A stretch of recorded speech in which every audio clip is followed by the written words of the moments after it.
G வாங்க G. நீங்க வந்து படிச்சுட்டு விவசாயத்துல இறங்கிட்டீங்க.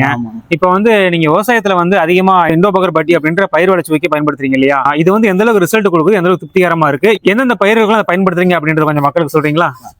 நெல்லுக்கு நம்ம வீட்டுக்கு யூஸ் பண்றதுக்காக நாங்க காட்டுல வந்து காய்ச்செடி போட்டிருக்கோம். எலுமிச்சங்கன்னு, மாலங்கன்னு, இந்த பழச்செடி 2-3 இருக்கு, மாங்கன்னு இருக்கு. ஸோ இதுக்கு வந்து நாங்க அந்த தழைச்சலுக்காக, அதாவது ஃபர்ஸ்ட் டைம் ஒரு டைம் வாங்கிட்டு போனேன். போயிட்டு அடிச்சதுக்கு அப்புறம் பார்த்தோம்னா நல்லா தழைச்சி பூ வச்சு நல்லா நிறைய காய் வந்தது. ஸோ அதுக்கப்புறம் நான் ரெகுலரா எல்லா பயிருக்கும் நான் அதை கூட கலந்து யூஸ் பண்ணிக்கிறேன். அதாவது ஃபர்ஸ்ட் நெல்லுக்காக தான் வாங்கினேன். நெல்லுக்காக நோய்க்காக வாங்கும்போது கூட சேர்த்து கொடுத்தாங்க, டானிக்குன்னு சொல்லி கொடுத்தாங்க. அது அடிச்சதுக்கு அப்புறம் பாத்தீங்கன்னா நார்மலா நாங்க நெல் மகசூலோட அந்த டைம் கொஞ்சம் எங்களுக்கு ஒரு 2 மூட்டையோ 3 மூட்டையோ எக்ஸ்ட்ரா வந்தது. ஸோ அதனால நான் வாங்கி யூஸ் பண்ணிட்டு இருக்கேன். வீட்டுக்கு யூஸ் பண்றதுக்கு எல்லாத்துக்குமே நான் அடிக்கிறேன். அதனால நல்லாவே தழைச்சி நல்லாவே வருது, பூ நல்லா எடுக்குது.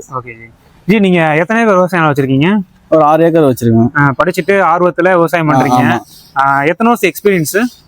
அதாவது எங்க தாத்தா காலத்துல இருந்தே விவசாயம் தான்.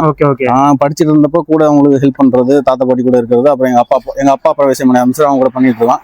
இப்ப அப்புறம் எங்க அப்பாவுக்கு அப்புறம் எங்க அப்பால பாத்துக்க முடியும்னால எங்க அப்பா எங்க வீட்டு பாத்துங்க அப்படின்னு சொல்லி விட்டுருக்காரு. இப்போ 2-3 வருஷமா பண்ணிட்டு இருக்கேன். ஸோ நீங்க 4-5 பயிர்களுக்கு வந்து நம்ம இண்டோபகர் பட்டி அப்படின்ற பயிர் வளர்ச்சி வைக்க பயன்படுத்திருக்கீங்க. நல்ல ரிசல்ட் கொடுக்குது அப்படின்னு சொல்றீங்க. திருப்திகரமா இருக்கு. சரிங்க, ரொம்ப நன்றிங்க. மக்களுக்கு நல்ல தகவல் கொடுத்துருக்கீங்க.